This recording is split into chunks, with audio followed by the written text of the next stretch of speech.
In competition, de Kos was known for being dominant in kumi kata. Here, against Japan's 2016 Olympic champion Haruka Tachimoto, at the 2012 Almaty Masters, they are in the standard left-v-right situation. Both fighters with only the lapel, neither in the ascendancy. De Kos wants to avoid this situation if possible, and this video focuses on how she did that. Against the same opponent in Baku the year before, she's exactly where she wants to be, outside lapel and on top of her opponent's sleeve. De Kos is able to attack, leaving Tachimoto desperately trying to break her grip. In the final of the 2009 Europeans, de Kos is on the lapel before catching and controlling the sleeve. Once she has the dominant grip, she capitalises brilliantly.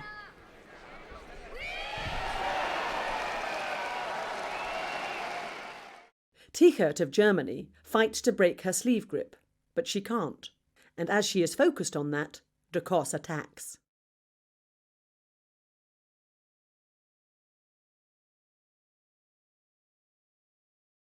Back in Almaty, against Kazakhstan's Ordabayeva, de Kos gets a powerful sleeve grip from a grip break first, and then takes the outside lapel. She attacks, and although she doesn't score, she transitions quickly to force a submission. Ordabayeva is unable to take a reciprocal grip because of the way de Kos has gripped her sleeve. This gives de Kos a distinct advantage, as she has two hands on to her opponent's one.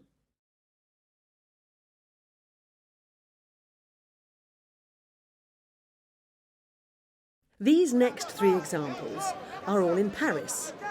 See the way she controls her opponent's sleeves, allowing her to attack, while all they can realistically do is defend.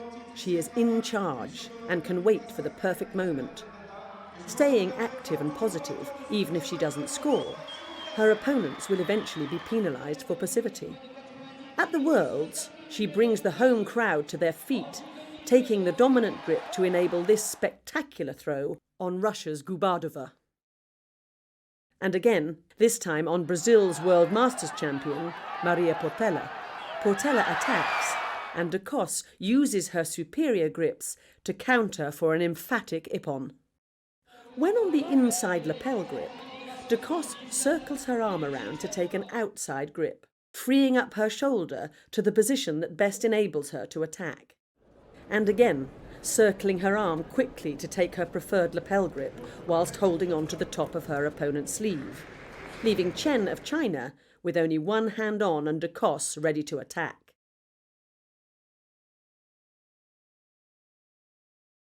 When opponents went for a high right grip, de Kos would do her shoulder roll to prevent them controlling her head. De Kos rolls her shoulder to weaken Miled's grip. See how her opponent's second try is completely blocked by de Kos's lapel hand. Against her compatriot, she shrugs off the right hand again, leaving Pasquet unable to attack effectively.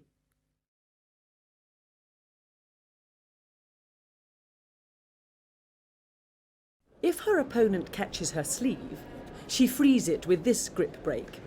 With her arm pointing up, she does a quick push and then a sharp pull to free her arm.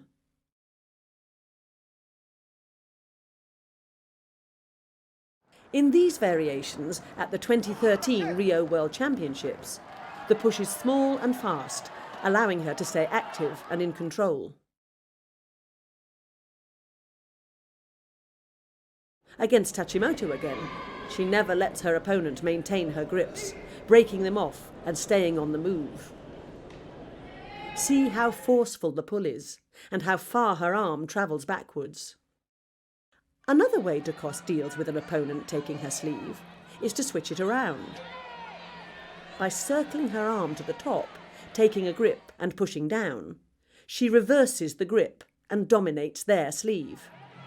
Against Brazil's Portela, watch de Kos's right hand here, circling to take the dominant grip, and then using it as she would against a left-handed opponent to push across and attack. Against triple European champion Kim Polling of the Netherlands, Both fighters repeatedly attempt to control the other's sleeve, circling again and again, seeking dominance. This shows how important it is to be ahead in the gripping. Neither fighter allowing the other to take charge for long, as they both know the consequences. Back in Paris, against Spain's Bernabeu, and Ducos is staying calm in the face of a chaotic exchange. Each time Bernabeu takes her sleeve, Ducos circles around, prompting the Spaniard to release the grip, all the while Ducos stays strong with her left lapel grip, feeding it, staying on the outside and controlling the fight. Se prépare, tapis numéro 2, catégorie plus de 100 kg. Euphorie, Géorgie, Volpurée, Mongolie. Eventually, Ducos has her grip, and she then, of course, scores Ippon. Bernabeu can't get her sleeve. Ducos again has 2 grips to her opponent's 1. In these 3 examples, Ducos circles her arm around, grips on top, and then uses this position to break off the grip.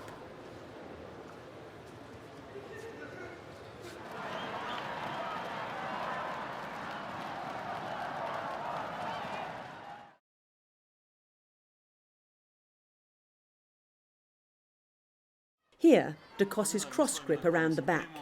Here she is using it to become European champion in 2007.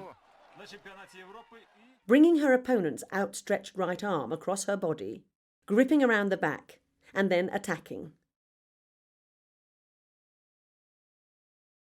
She reaches across with her right, takes the sleeve, and springs forward to attack. As this kumi kata sometimes lacks control, she doesn't always score Ippon, but the surprise element would put her in the ascendancy and create opportunities in newaza. Staying active, attacking constantly, Ducos maintains control of the contests. Forcing opponents into defensive postures, causing them to accumulate shidos, giving her the advantage. Unsettling her opponents, keeping them guessing, and varying the choice of tachiwaza coming from the same grip. Here, spinning her opponent around to aid the attack. Gripping where she can with her left hand, her effectiveness comes from her explosion and her ability to surprise.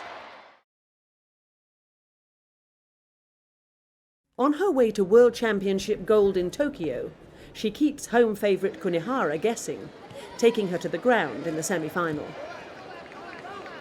And in the final of the Baku Masters, against previous World Masters champion Hwang of Korea, Ducos flies around the mat, putting in attack after attack, transitioning seamlessly to groundwork, setting her on course for yet another IJF Judo World Tour gold medal.